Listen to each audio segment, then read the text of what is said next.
Well, yesterday we started a conversation around corruption, cost of, well, I'm trying to remember that for the life of me, but yes, corruption was a lead topic which we had yesterday and was based on ICPC's third national summit, which they organized here in Abuja just on Wednesday, or that Tuesday, it was on Tuesday, I believe. And then there were lots of revelations from the speech of the ICPC chairman. The president was also there. The judiciary was also very well represented. So was the Senate. And it would seem that everybody was bringing out their different scorecards, what they've done in terms of trying to stem the tide of corruption in Nigeria. Don't forget that one of the cardinal arms upon which this government was elected when it promised to, when it was going to assume office, was that it promised to fight corruption, it promised to tackle insecurity, and it also promised to improve the economy. Now there's been a lot of focus on what exactly is happening on corruption. Yesterday we spoke with the CEO of Budget, excuse me, an NGO which has focused heavily on looking at Nigeria's budget and how it is that we're implementing that document, which is like the contract between the government and the people. It helps it implement, you know, the plans that it has for the Nigerian people, and how we're faring in terms of stemming corruption and stopping leakages within that budget. It came out that that budget said that they had raised an alarm that about 300 or so line items in the budget had been duplicated. According to them, that there was some contention over that, but that they feel vindicated because the ICPC, as the Independent Corrupt Practices Commission, has come out to say that they also noticed about 257 duplicated items in the budget. Well, we have some response because those manning the budget, preparing the budget, excuse me, are concerned about these revelations, and I'm sure that they'll have some responses as well as to why we're still seeing this figures. It has come down drastically from what we used to see, but nonetheless, they're still there. So we have with us this morning Mr. Ben Akabueze, who is the Director General of the Budget Office. Sir, you're welcome to Sunrise Daily. Thank you. It's my pleasure to be here. It's good to see you again. Incidentally, you were at that third national summit of the ICPC, and I'm sure you heard some of the comments of the ICPC chairman, who, you know, in his speech reeled out a few things that were of concern to a lot of Nigerians, not least the employment syndicate, which was uncovered by the ICPC. So let's start with the first one, which is about budget padding.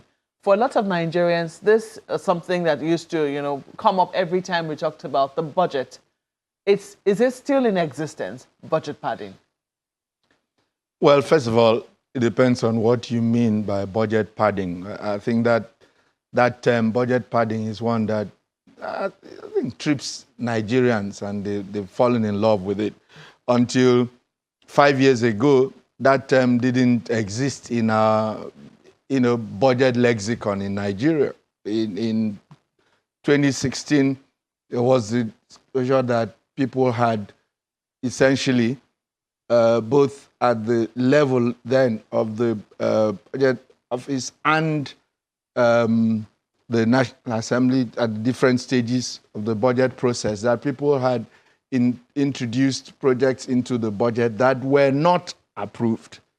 That's what originally was termed budget padding. Today, it's become a catch-all phrase for anything that people consider wrong with the budget. But if by budget padding you mean, for instance, the duplicated projects that issue, yes, okay. The ICPC, okay, came up with a report which they sent to us about duplicated projects that they found to be duplicated in the budget. We did our own review. We found 54 of those projects were not actually duplications, but there were issues with descriptions, project descriptions, which made them look like the same, but they were not the same. Every project in the budget has a unique identifier. And the ones which were found to indeed be duplicated, release funding was withheld from such projects. So how many how many did you agree with the ICPC were duplicated? There were 185 from the list that we received. 185 were found to be duplicated. 54 were not. But let's put this in context. While we're pushing, and you admitted yourself that it's much better, and while we're striving for a zero tolerance for such thing, let's put this in context. In the years in the 2021 budget, you have about 20,000 projects. If out of 20,000 projects, you found 200 as duplicated, that is 0.01% of the total project. Even by the ICPC, said those projects were valued at 20 billion naira. The total MDA's capital budget for 2021 is just under 4 trillion naira. So again, in value terms, that is 0.005% of the value. So while it sounds really, now when people hear this, the point is, and remind me, I'm not saying that is the thing, but every system, okay, you have a level of tolerance in terms of error. At the end of the day, it's human beings that prepare this.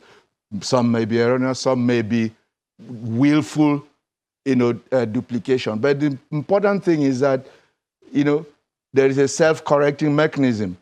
The best of systems around the world have audits attached to them because there is an acknowledgement that something can go wrong. The important thing is to have a self-correcting mechanism. So ICPC, we work collaboratively with the ICPC. ICPC scrutiny of the budget is part of the process. Yes, that's correct. And it's not just they have different roles assigned to them. It's not just that. For instance, they have a role to monitor and track implementation of constituency projects in the budget.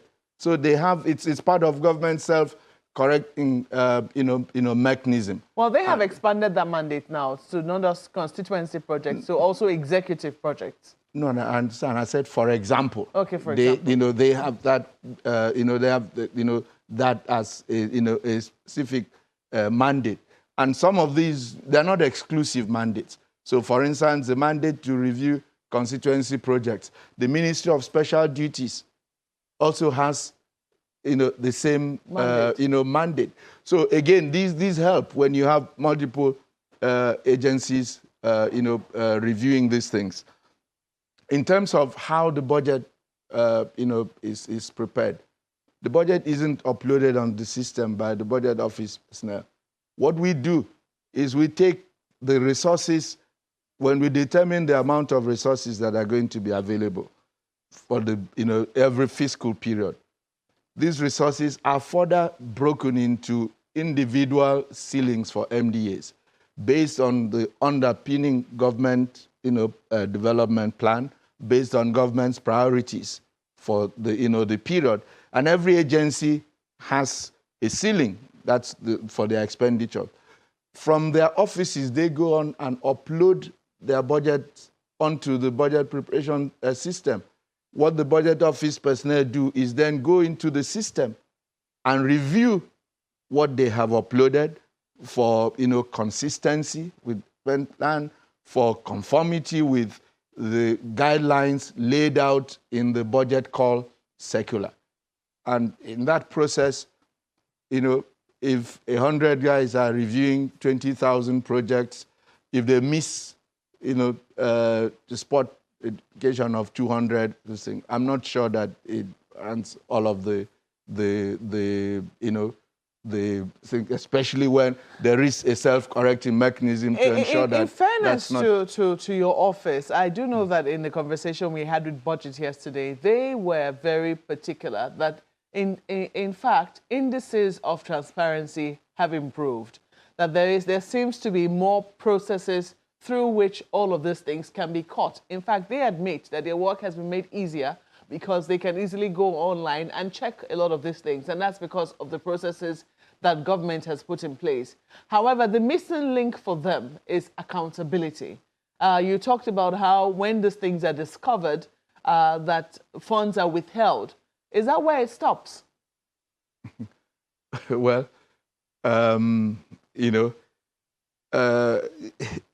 we have our own, job description. We have the limits of our own authority. When it's discovered, the most that on our own part that we can do is, withhold release of funds to those specific projects. You cannot the report? ICPC, No, the ICPC has already reported. It's produced a report. So, it's taken from there. They have investigative, powers. So they actually pull in the people involved to investigate whether these are willful, actions intended to defraud government, or whether they are erroneous. And depending on the determination that they make, they take it forward. They are the ones with the authority to do so. We don't. But do you refer to them? Do you say, this is what we've noticed in the process of compiling, in the process of, putting all of this together? Do you give them notes as well? You mean while we are preparing the budget? Indeed. The truth is, at that point in time, anything that we spot, we take care of. The thing is, we in the budget office, we tend to do our work and, get going with, with the work without a lot of sensationalism. But as you said, even the budget person, acknowledge that. They say, and if you don't believe us or don't even believe the budget people, the International Budget Partnership, check their reports, check the World Bank, public expenditure and fiscal accountability reports for 2012 and 2019 and compare them. There's, significant progress, but we continue to work to make it better. As I said, we are working towards a zero level of such, applications. And what happens is every time that we find that there's still such this thing, we continue to, but there are individuals who are on a full-time basis just seeking for means to game the system. Mm-hmm. And that's why I was saying that if you notice, I don't think there will be anything wrong with blowing a whistle or calling the authorities who are supposed to be in charge, especially if you suspect that it could be willful. But let me change. There are areas where we work, for instance, on the matters of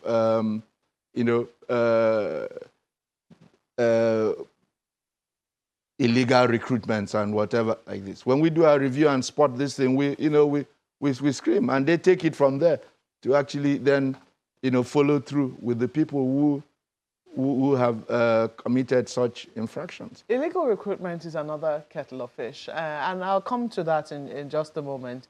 What I'd like to focus on is also in terms of capital expenditure. Just as I was telling Mr. Okeowo yesterday, and I told him that, look, capital expenditure is about 25% of our budget.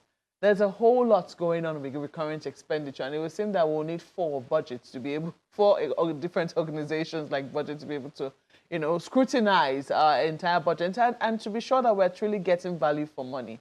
Looking at capital expenditure again, he talked about certain projects being cited within parastatals or ministries that had absolutely no authority or no powers to be able to carry out such projects. And they brought out a few examples. Have those kinds of examples come to your notice, and what is the budget office doing about it? Well, the truth is that that, again, is a matter of concern. All I can say to you, remember the budget preparation is a process involving both the executive and the legislative arm of government. What I can say to you, if you take the 2022 budget proposal, for instance, now from the executive, you will not find any, because that's one of the things that the office would check, and that I can assure you. you will not find a project, okay, in an MDA's budget that is outside of their mandate. But by the time the budget is done... So we will not find things like the Nigeria Agricultural Quarantine Service trying to supply and install solar street lights, you know, in 1,000 or 10,000 lumens with...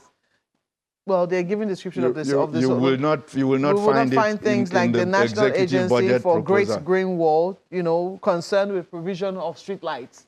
You will not find such in the in the budget proposal for government. But I mean, from the executive. Where does this thing come in? Let me make it whatever, however, okay? Because I mean, you're just raising these specifics.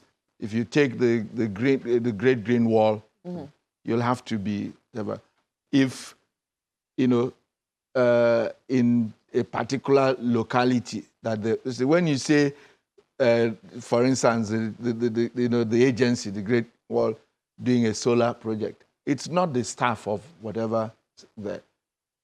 It's them contracting for that. So that's not, you know, that's really something like that. But it's not their mandate. No. What's their mandate? Their mandate is to plant trees. Precisely. So I'm saying, if in a particular, and I don't know the specifics, but I'm saying, if they have staff in a particular, community that, or they have some office in a particular community out there in that Sahel region where where they are working, and they have an outpost there. If they have this thing to do solar, to bring power to their offices in that place, a solar power project will be what will make sense. If they have in their budget a contract to do solar power for that particular reason, that will not be outside of their mandate. But if they have in their budget a project to do solar lighting in some whatever communities on some place, not for their own, purpose, then that will be outside of their mandate. Well, you have said that, we will not see this type of misplaced budget priorities or budget lines in the budget that the executive submits to the National Assembly. What I got from that is that when it has been submitted, there could be other inputs. Is that correct? Oh yes, that's correct. Is that still the practice? In the process of budget formulation? Yes, I mean, in the process of interacting with the various agencies, the committees of the National Assembly, sometimes the budget usually, not sometimes, comes back with some changes from what the executive had proposed. And the National Assembly insists that it is within their constitutional authority to do so.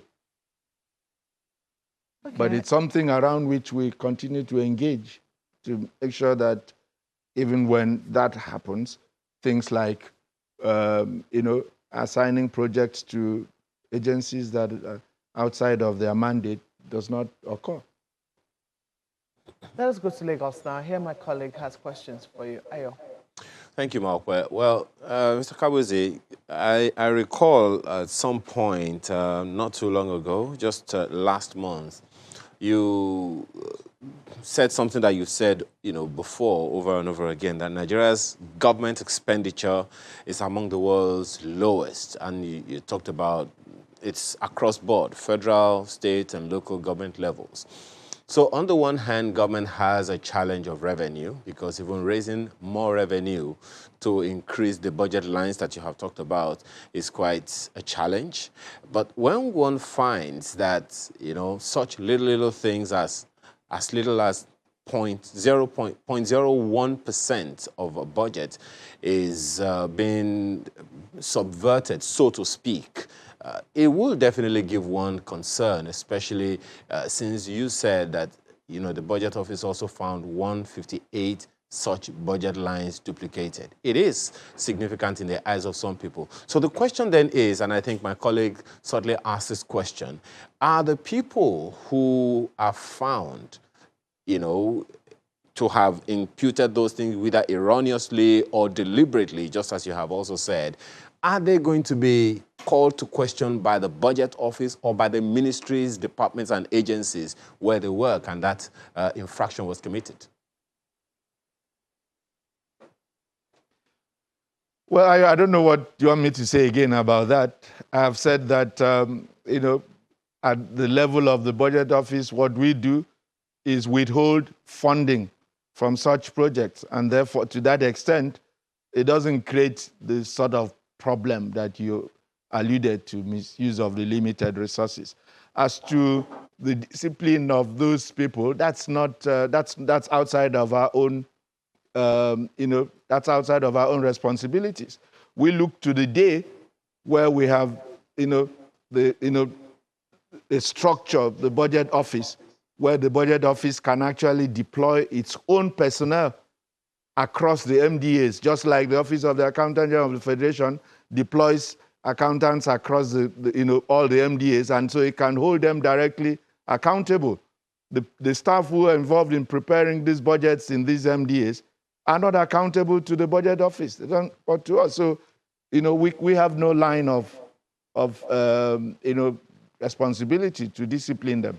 Ultimately, it is the budget office that would be called to question, so to speak, because it is the budget office that oversees all of the input from all of these ministries. For instance, one of those other information that we have is a list of 10 agencies, top 10 agencies with duplicate projects. One of them is the Federal Ministry of Health at a time that we are battling such a pandemic as we are. So the question that I'm asking, Mr. Akabueze, is it something that the budget office or the Ministry of Finance will be looking at to compel at least to even as much as write to the ministries, departments, and agencies that, look, certain things in your office came to us and they were duplicates?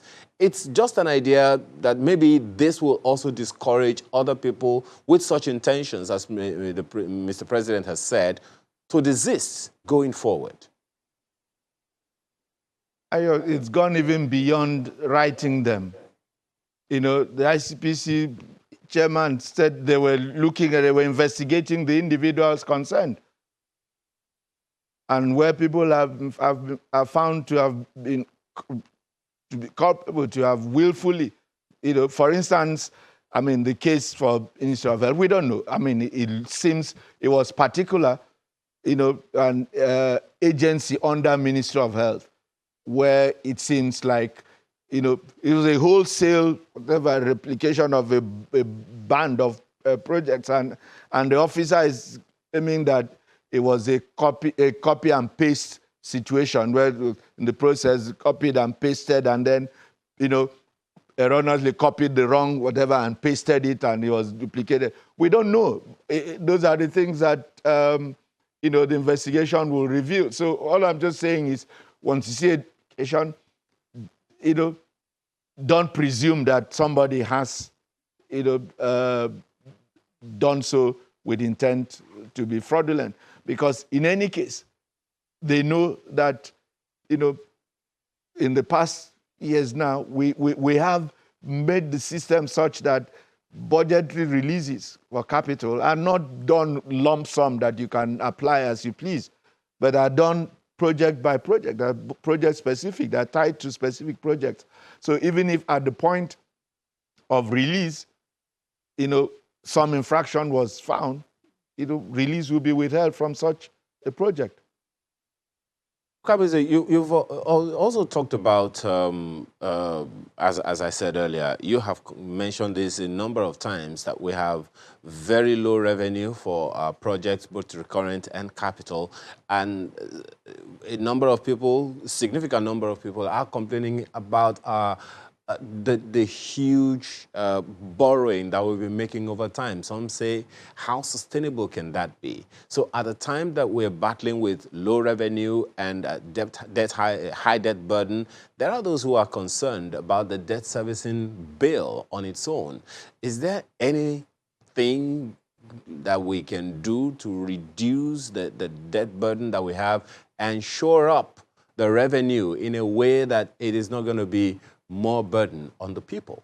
What's the plan? Well, you basically just summarize the plan. The plan is, and that's the priority and the focus, is to grow the revenues. That's a sustainable solution to this. It's not to cut expenditure, because, as I said, in aggregate, government is not spending nearly as much as it ought to spend.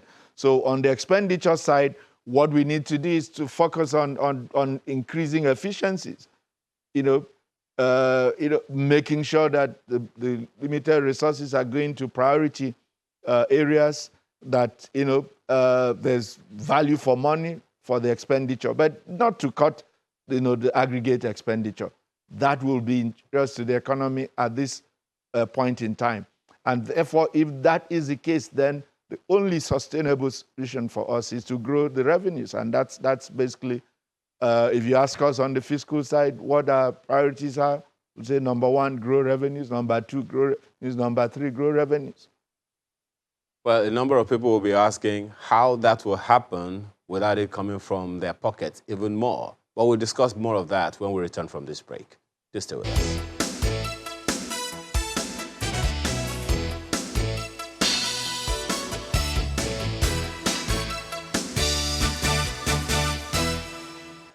Thanks for staying with us. Well, Mr. Akabueze, just one question from me.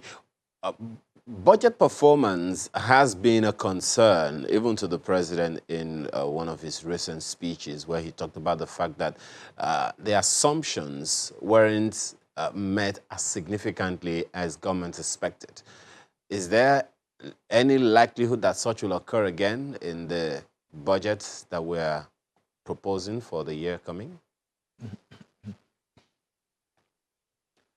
Well, first of all, I'm not sure I know which statement of the president that you're referring to. But a budget essentially is an estimate of future revenues and expenditures. And, unless you're God or somehow you have a crystal ball, you can't make those estimates the 100% accuracy. And so it's a degree of deviation between your projections and the actual that then gives rise to what is called a budget credibility measure. So if you're asking, all I can say is, in terms of budget performance, we believe that it's getting better and better. In terms of overall budget performance, in 2020, or the 2020 budget recorded 100% performance of the budget. So 2021, we believe we're on course for 100% performance of the budget also. So let's talk about the efficiency unit of the ministry. I know that this is under the Ministry of Finance right now, the efficiency unit, and this is about recurrent expenditure. You have also spoken in times past about the size of our recurrent expenditure, which seems to be ballooning. You say that part of that, even though, yes, our salaries have been reviewed and they've gone up and they've caused our recurrent expenditure to balloon, it doesn't account for everything that we see there. Can we really say that the efficiency unit itself has been efficient in terms of spotting out expenditure lines that ought not to be there? Well, the truth is, the efficiency unit, their job is practically done, unless some new things emerge. But which is basically to review, a comprehensive review of those things and identified areas where. Are you saying they no longer exist? No, they exist, but I say their job is substantially done. So I mean, they've come up with. It's when you look at it's not like there's an ever-growing list in terms of items. Their job is not to review the individual. Their job is not to review the individual expenditure estimates of agencies.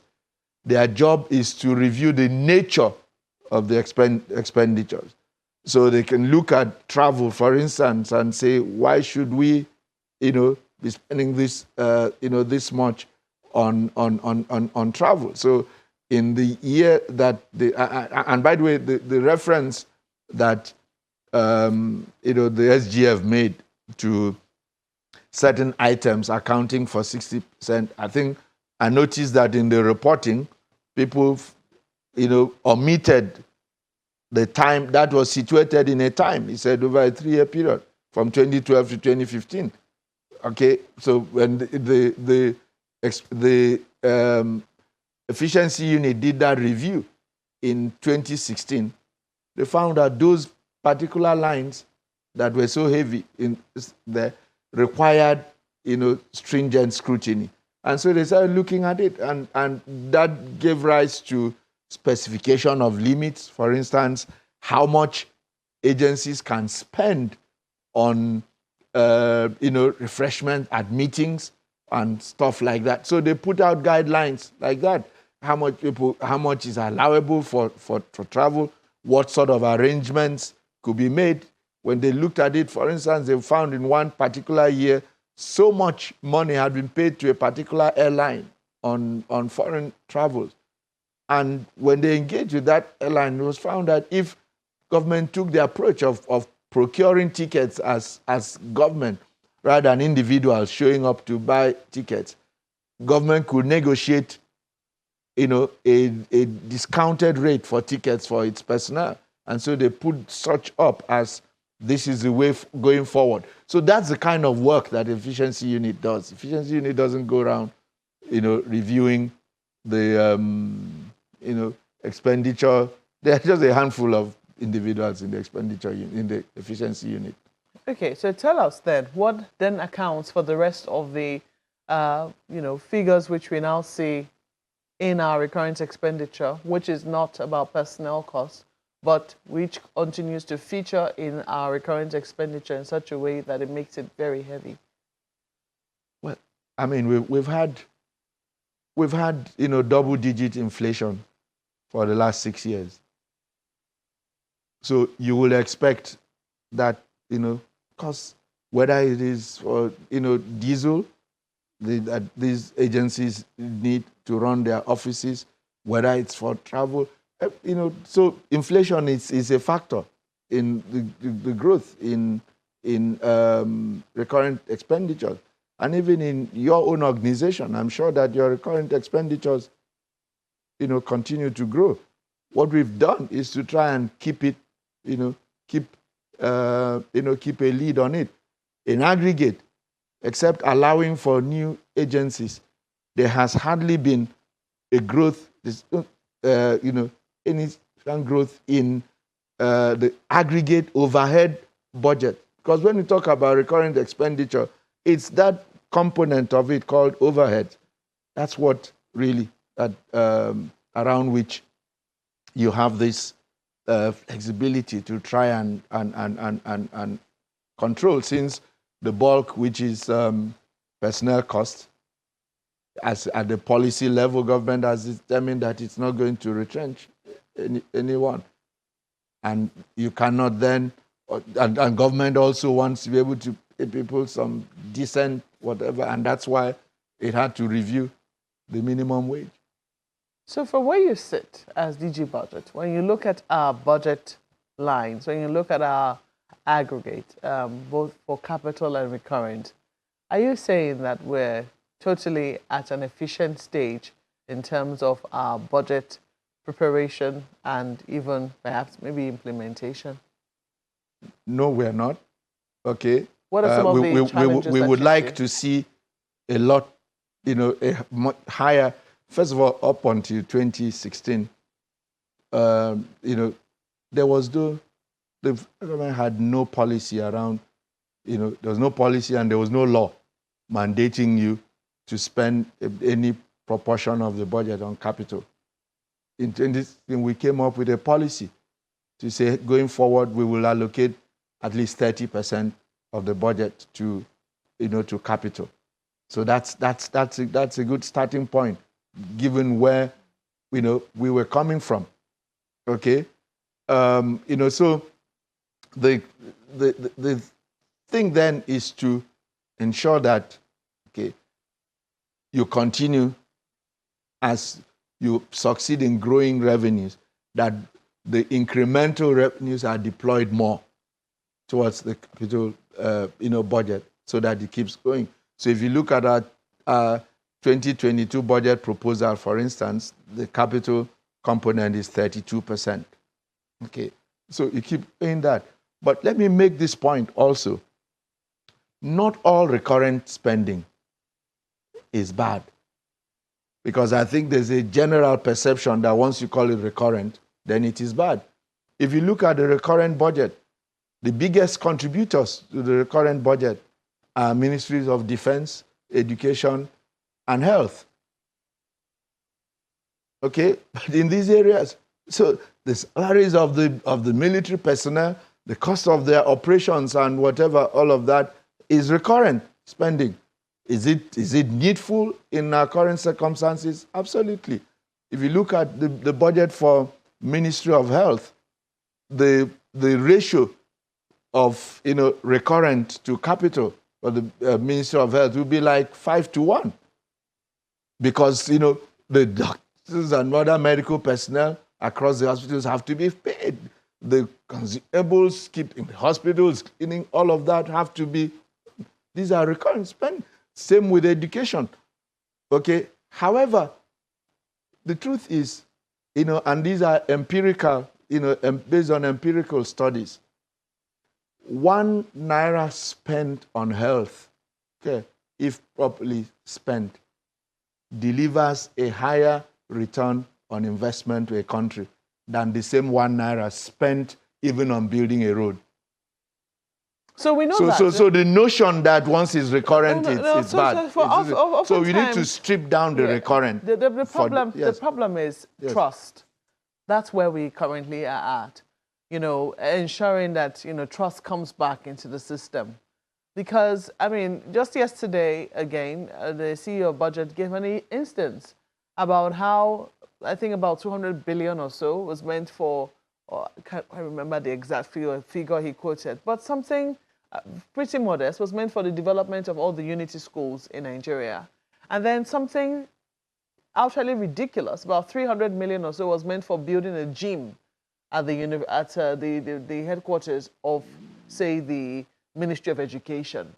So there are questions as to when we see this humongous amount or amounts of money allocated to the Ministry of Education and Health, much as people would look at the broad and say, the broad figures and say, yes, we're doing roughly 10% now to our education ministry, which is supposed to be a good thing, or maybe 12 or 15%, assuming we're able to meet the Abuja Declaration, which we all signed up to, 15% to our health sector, which is also supposed to be a good thing. How do we ensure that these monies, when they eventually go there, are used for what they say or what we think is what is going to be used for, not to build gyms and things of the sort when there are still a lot of health needs, when over 3,000 people have died to cholera in Nigeria? That's the question. I don't know whether you have any input into being able to scrutinize, and if it's within your line of work anyway, to scrutinize just what these things are meant for. Well, you see, at the end of the day, MDAs have some leeway as to what constitutes their priority spending. And look, let's not demonize whatever.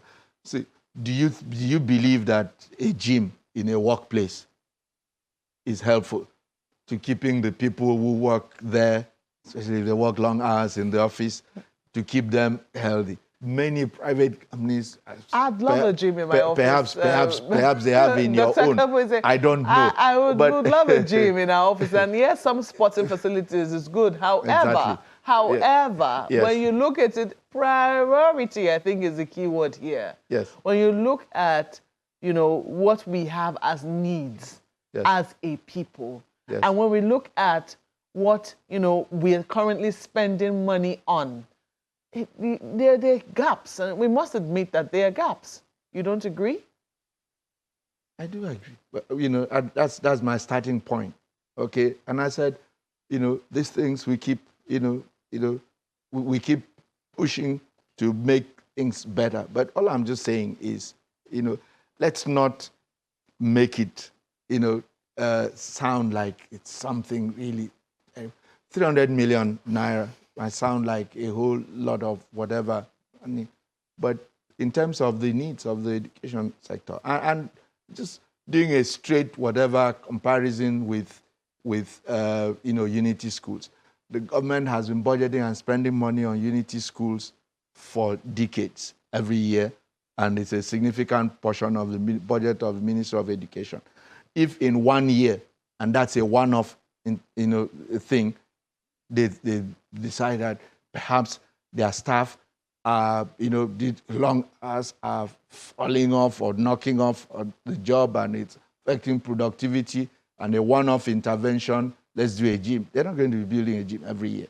They're going to continue to spend money on these schools every year. There are 100 of those schools they've been since maybe even attended one of them. So take long walks every Saturday. It does the same work as having a gym. But speaking more seriously, some of the gaps is what we're asking. How the ministry, how your own agency is able to address. And I think another thing that came up, which was very scary, was the revelation by the ICPC chairman about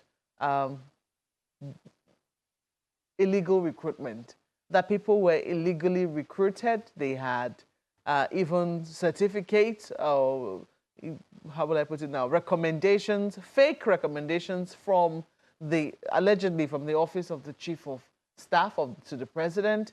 And these people were registered on IPs and brought into the system, sent to ministries to go and work.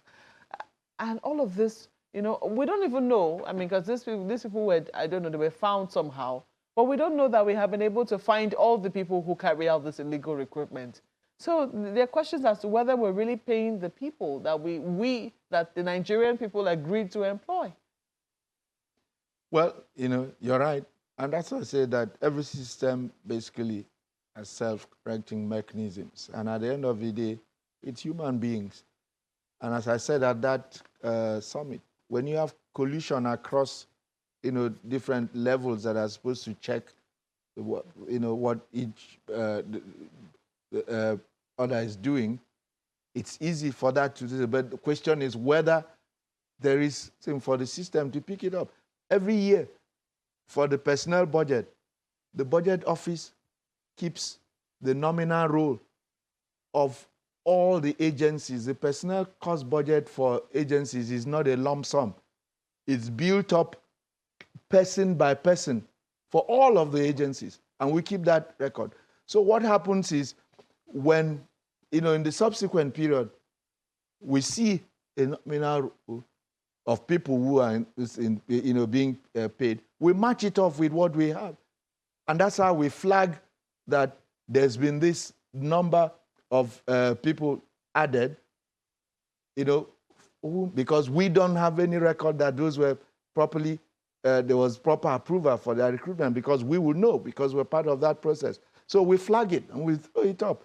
And then, agencies like SPC pick it up also and try and investigate to find out exactly what has happened and how those people got onto the payroll. Mm. So, I mean, that is still going on. I don't know how often that is flagged by your office, and how often you've been able to see that within your system.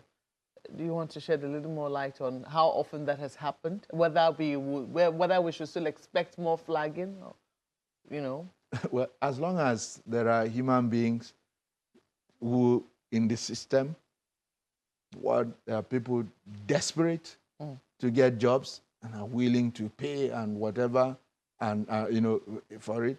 As long as there are people within the system desperate to make more themselves, I cannot sit here and tell you that it won't, you won't see any more of it.